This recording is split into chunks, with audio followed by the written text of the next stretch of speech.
After the war with Israel and the United States, Iran is standing at the edge of an abyss, desperately trying to save face and project strength despite having just shown the whole world how weak and helpless they really are. The only tools that they have left are empty threats and rhetoric. For instance, saying things like, "We will respond with an iron fist to Israel, and we will not tolerate the disrespect President Trump shows to our beloved supreme leader," and so on. And meanwhile, Israel is getting down to business.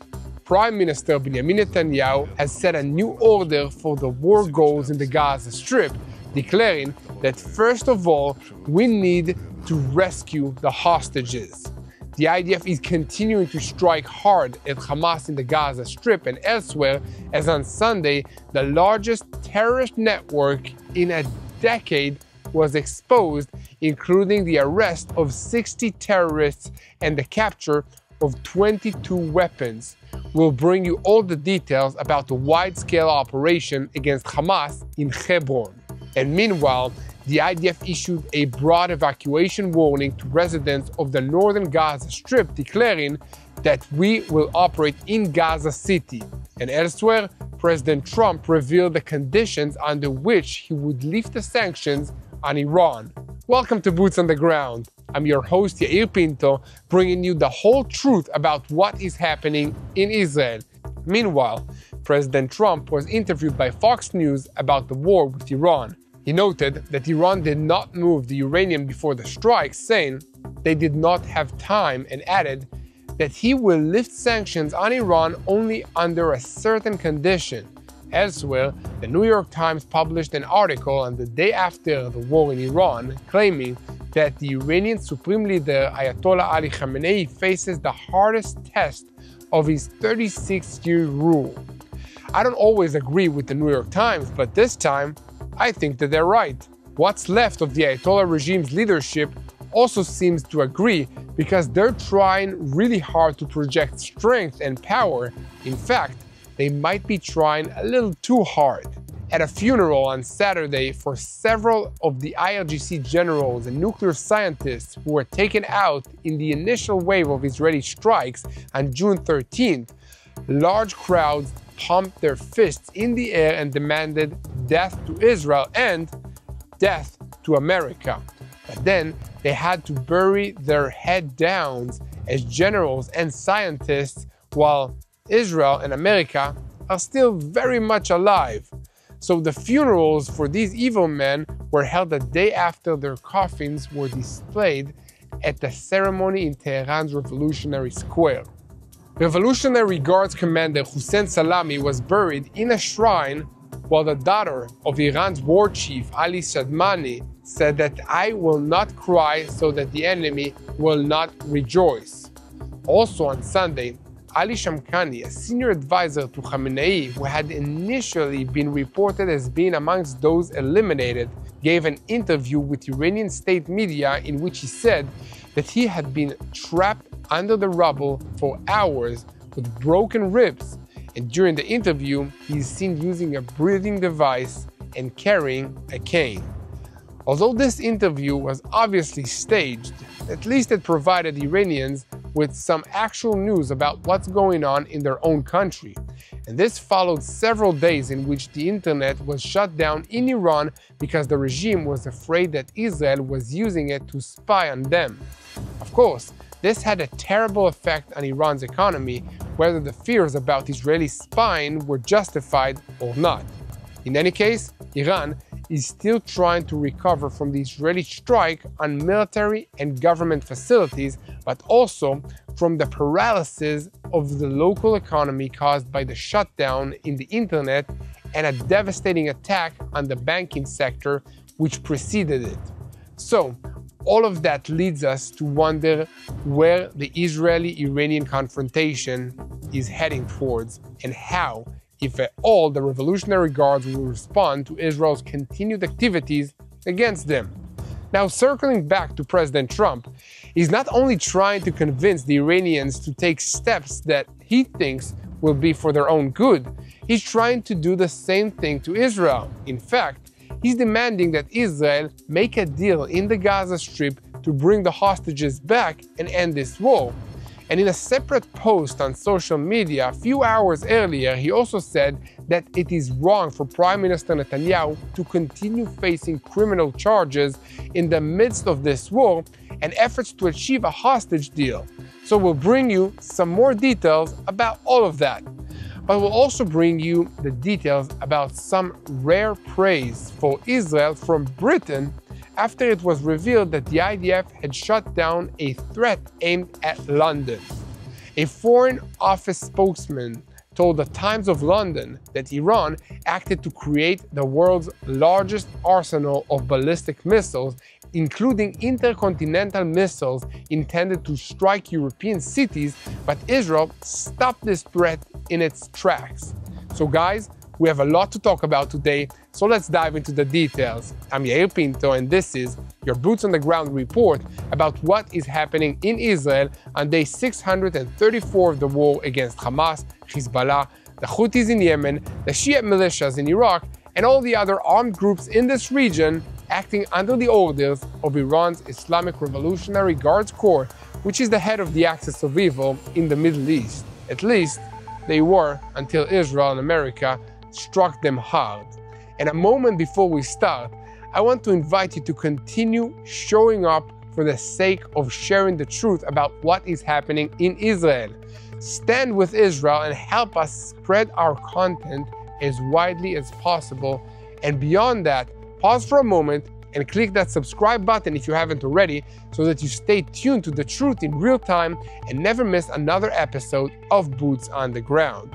Today, we zoom in on a place in Israel we don't usually report on. I'm talking about Hebron, the modern city built on the biblical site south of Jerusalem, administered by the Palestinian Authority. However, the Palestinian Authority is not the only group that would like to control this city, and that's where the Shin Bet comes in. In a large-scale operation over the weekend, the Shin Bet, together with the IDF and the border police, carried out a sweeping raid in the city, breaking up a large cell of terrorists who were trying to build up power to attack both the Palestinian Authority and Israel. As part of investigations into the cell that planned to carry out attacks in the immediate future, more than 60 operatives were arrested, 22 weapons of various types were handed over, and evidence was collected which provided answers to a previously unsolved case about a shooting attack in the Bnei Naim Junction 15 years ago. 4 Israelis were murdered in that attack, and now their families can get some closure because we finally know who did it. Over the past 3 months, daily intensive activities by the Shin Bet, together with the IDF and the border police, exposed a significant, sprawling Hamas infrastructure in Hebron, with many operatives that sought to execute attacks of various kinds in the immediate term. Indictments are now being filed against the suspects, attributing serious offenses such as heading a terrorist organization, holding managerial or command roles, attempting international killings, and even conspiracy to commit murder and other serious crimes.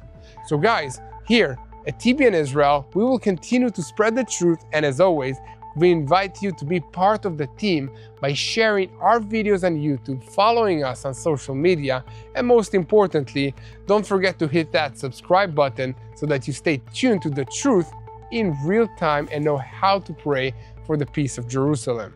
And now, let's move quickly to the boots on the ground activity of IDF soldiers in the Gaza Strip, as reports started emerging on Sunday evening of a belt of fire and massive IDF strikes in the north of the Gaza Strip. This followed a statement by Prime Minister Benjamin Netanyahu earlier in the evening that many opportunities opened up following the victory over Iran, first of all, to rescue the hostages, without mentioning a negotiated deal. It can be assessed that the IDF is preparing to deepen the maneuver and enter Gaza City once again as military pressure on Hamas. Now, Some might need to be reminded of why this operation in the Gaza Strip is even still necessary. To that question, I will give an answer, which is also a short story. On October 7th, Yossi, a farmer near the Gaza border, woke up to terror.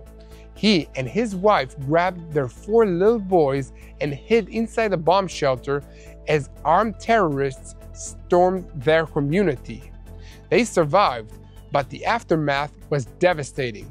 His fields were abandoned, crops left to rot, and like so many others, he did not know how or if he'd recover. But here's what struck me the most. Yossi did not give up. Instead, he gave back.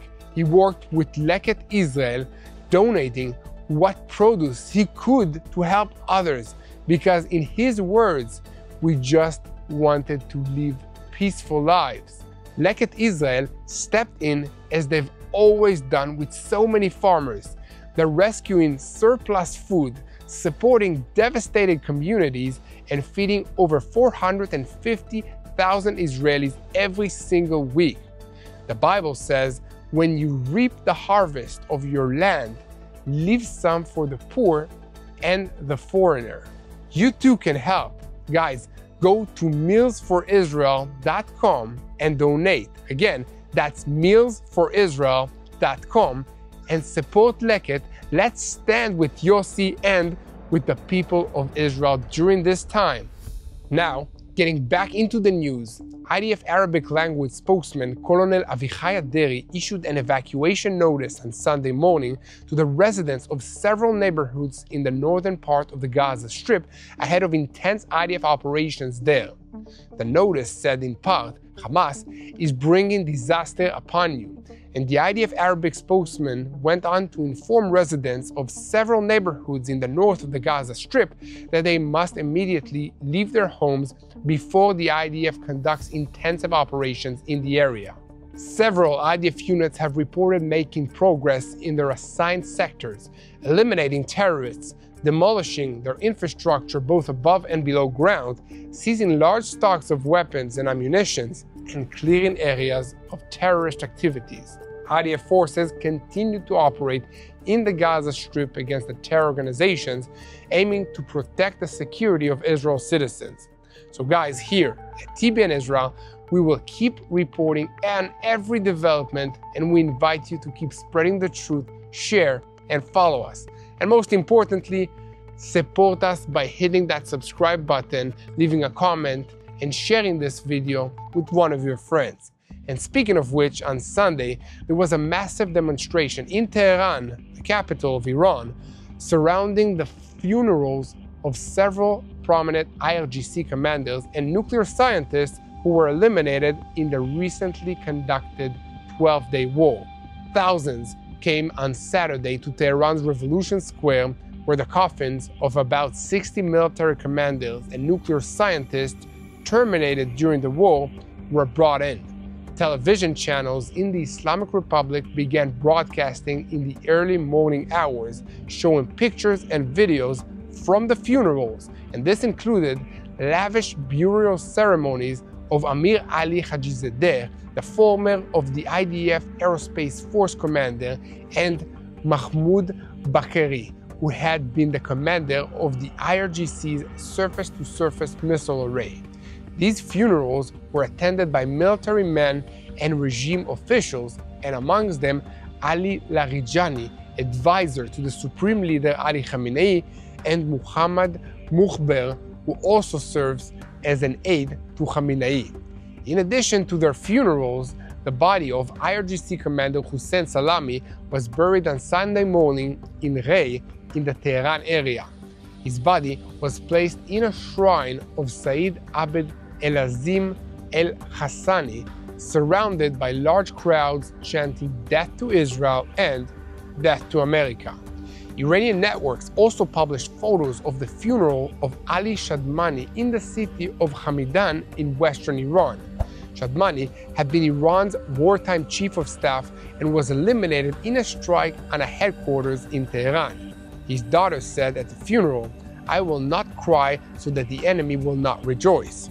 An Iranian television also aired an interview with Ali Shamkhani, the advisor to the Supreme Leader Khamenei, in his first public appearance after being wounded in the airstrikes of June 13th. In the interview, he had to use a breathing device and admitted that he'd suffered broken ribs and other injuries, adding, "When the surrounding buildings collapsed, I was sleeping because it was prayer time and I had just begun to wake up. My whole room caved in and I was trapped under the rubble for 3 hours. At first, I thought it was an earthquake, that the rubble had fallen, so I prayed beneath it, saying to myself, well, at least this isn't an Israeli strike." But it was an Israeli strike, and you have to give this man some credit for admitting that, because so many others in the Ayatollah regime are gaslighting themselves and everyone else about what has just happened to them. Less than a week after the ceasefire between Iran and Israel, Chief of Staff Abed el-Rahim Mushavi spoke with senior Saudi officials on Sunday, telling them that in Iran there are doubts about Israel's adherence to the ceasefire. And according to a report in the El Arabiya El Jadid media portal, he added that Iran is preparing to respond with an iron fist to any kind of attack. The report went on to quote this evil and ridiculous man as saying that Iran did not start the war, but we responded with full force to the aggressor. However, since we are utterly skeptical about the enemy's commitments, including the ceasefire, we are ready to respond forcefully if the aggression is repeated. The head of Iran's armed forces added that his country had been subject to Israeli and American aggression, even though it exercised restraint several times, even when indirect negotiations were underway between Iran and the Americans. He added that Israel and the United States have proven that they obey no rule or international law. This was proven to the whole world during the 12-day war that took place. What do you guys think about these comments by the Iranian military chief of staff? Do you think he really means it, or do you think he's just pretending to really mean it in the hopes that Israelis will be intimidated by his tough talk or something? Do you think we should be intimidated? Let me know in the comments what you think. I'm really curious to hear what you have to say about all of this. And guys, in any case, Saudi Defense Minister Khalid bin Salman reportedly gave his guest a fiery neutral response, saying that Saudi Arabia not only condemned the attacks and made a great effort to end the war, and he also expressed condolences to Iran for the deaths of several of its armed forces commanders during this war. I can only imagine how difficult it must have been for him to keep a straight face when he said that last part. I'm not sure I could have done it. Now, moving on, United States President Donald Trump spoke on Sunday during an interview with Fox News about his hopes for a future in the Middle East. Amongst other things, he said that additional countries have recently approached him to join the Abraham Accords. He added that we have great countries in the Abraham Accords, and I think we will start adding more. According to him, Iran was the big problem. For some time I thought it would join the Abraham Accords along with everybody else. He was also asked about the possibility that Syria would join and normalize relations with Israel, and he replied, "I don't know. I removed the sanctions against them. That's significant." And regarding the United States strikes in Iran, Trump said the Iranian regime was very close to obtaining a nuclear weapon, only weeks away from the goal. He noted that one of the 3 sites that the United States struck was considered impregnable and is located 30 floors beneath the ground.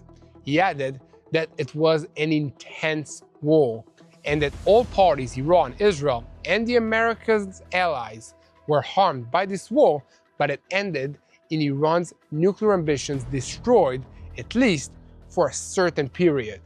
Trump further stated that the strike succeeded completely. It was a perfect operation. He claimed that the media spread fake news when it expressed doubts about the extent of the damage, adding, "They tried to say the targets were not destroyed. Nonetheless, we have intelligence proving the opposite." Trump added that he intends to invite the air crews to the White House, saying they flew 36 hours, hit exactly a target the size of half a refrigerator door from deep underground from 50,000 feet at high speed. It was an almost impossible mission, and they succeeded. When asked whether the Iranians managed to hide uranium before the strike, Trump answered with an emphatic no.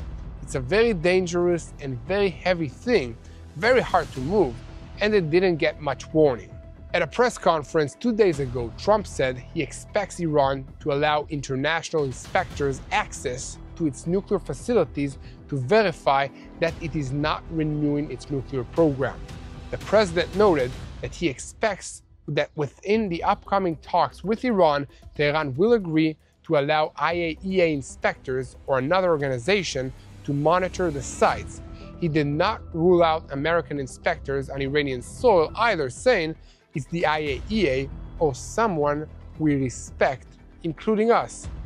The president also spoke about the victory speech delivered the previous day by Iran's supreme leader Ali Khamenei, saying, "You are a man of great faith, a very respected person in your country. You need to tell the truth. Tell the truth. You were hit hard." He added, Israel also took a hit.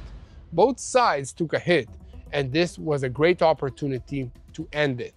It was quick. They got the hatred out, a lot of hatred. I wish they didn't have that hatred, but nuclear weapons are the last thing that Iran is thinking about right now. As for Khamenei's Thursday's remarks, in which he claimed he had prevented Israel from killing the supreme leader, Trump wrote, "I saved Khamenei from an ugly, humiliating death.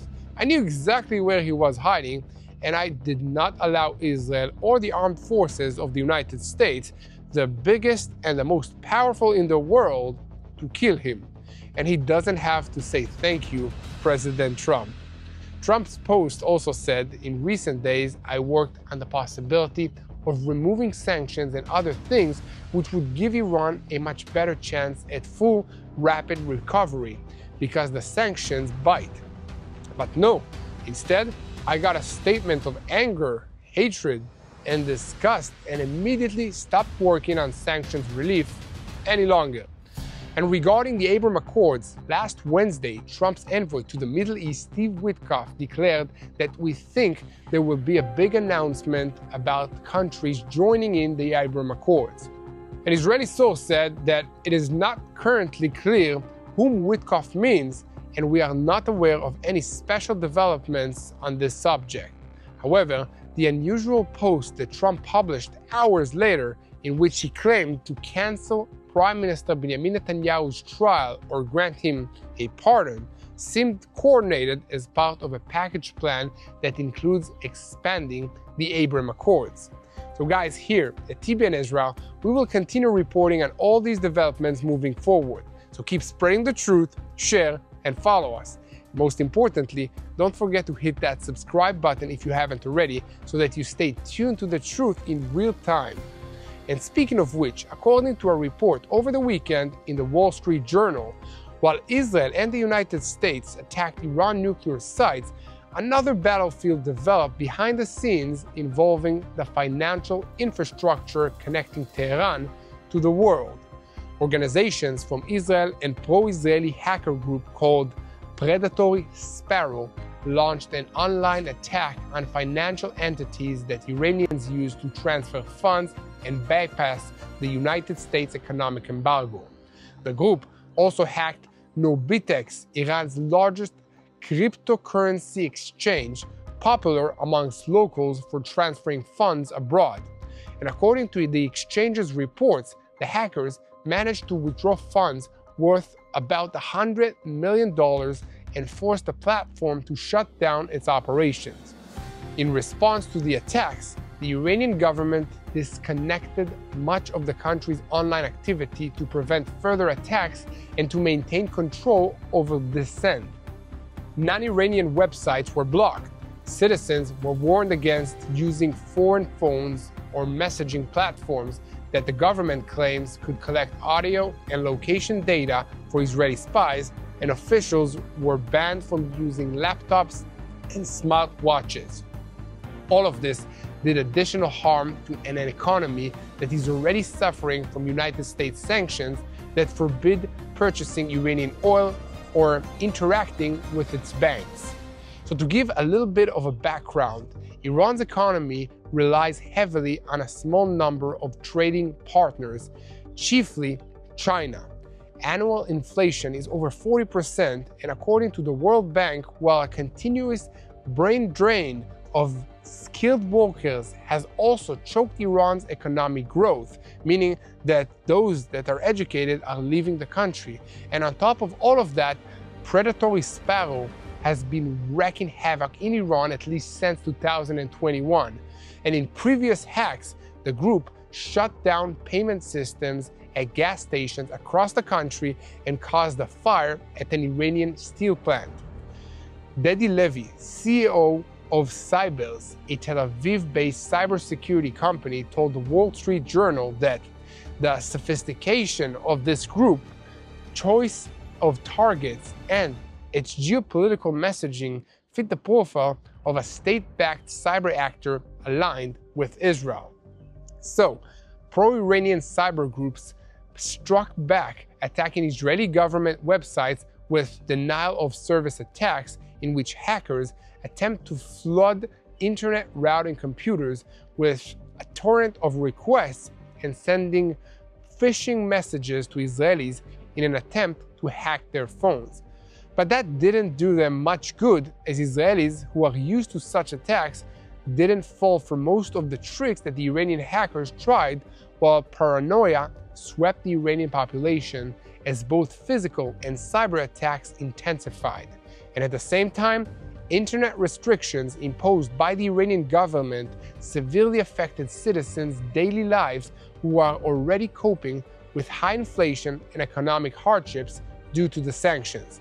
And despite last week's ceasefire between Israel and Iran, cybersecurity experts and Israeli officials predict that cyber warfare will continue. Israel will likely go on carrying out precise cyber attacks against the regime's power centers, while ordinary Israelis like me will keep getting silly phishing attacks and fake emails on our phones. So guys, here at TBN Israel, we will continue to update you with all the truth about what is happening in Israel. This requires a lot from us, as we have mobilized to do this on a daily basis. So if you want to help us share the truth and encourage people to pray for the peace of Jerusalem, hit the subscribe button, share, and leave a comment.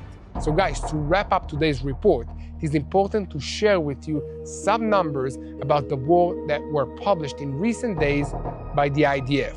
It was reported that Operation Lion's Roar fully achieved its objectives, including inflicting significant damage on the Iranian nuclear program. Iran currently has no ability to enrich uranium to 90% purity, which is a step that they've tried to take to break out to a weapons-grade capability. Also, the regime's capability to produce the nuclear weapon core was neutralized for some time, and many thousands of centrifuges were destroyed. This last part exceeded even what was originally planned for and is a nice bonus. Additionally, Iran's missile production capabilities were significantly hit, so in the coming years Iran will not be able to produce the thousands of missiles it had planned. Beyond removing a significant and immediate threat to Israel, this also has a nice side effect of making Iran less of a strategic asset to Russia, which has become reliant on Iran for supplies of missiles and drones for its war in Ukraine. Of course, Iran also lost about 200 missile launchers to Israeli airstrikes, which is almost half of what they had before the war started. This also reduces a strategic threat to Israel and greatly weakens Iran in this region. And finally, the IDF achieved air superiority over Iran by destroying 80% of its air defense array in the theaters of operation. In addition, about 70 Iranian raiders were destroyed.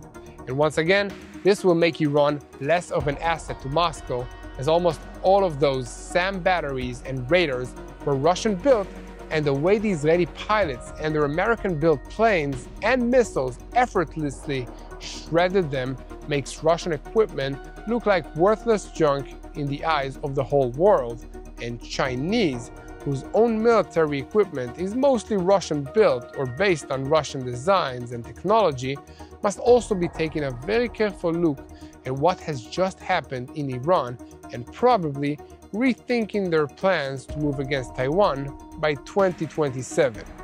And on the other side of this equation, around 10% of the Iranian missiles managed to penetrate the air defensive shields anchored by Israel's Arrow 3 and the American-built THAAD system. These missiles caused the destruction of 2,305 residential apartments in 240 different buildings. 13,197 Israelis were left homeless by this onslaught, and we ask you to join us in praying for these people to find a new place to live very soon. Now, it is my sad duty to conclude today's report by paying final respects to a hero who sacrificed his life for the state of Israel. Sergeant Israel Natan Rosenfeld, 20 years of age from Ra'anana, a combat engineer in Battalion 601 Formation, Iron Tracks 401. He fell in the battle in the northern Gaza Strip on Sunday. He is the 18th combat engineering casualty since October 7th. So guys, keep spreading the truth, and most importantly, pray. Pray for our hostages who are still held in the Gaza Strip. Keep praying for their release and safe return to their families back in Israel. Keep praying for the IDF soldiers wherever they are, if they're fighting in Gaza, in Lebanon, Syria, or Judea, in Samaria. Keep praying for all the people of this region that are affected by these terrorist organizations and regimes, and pray for the people of Iran to have better leadership. Pray for the peace of Jerusalem and for God to decisively make his way in this region and leave his mark. Thank you so much.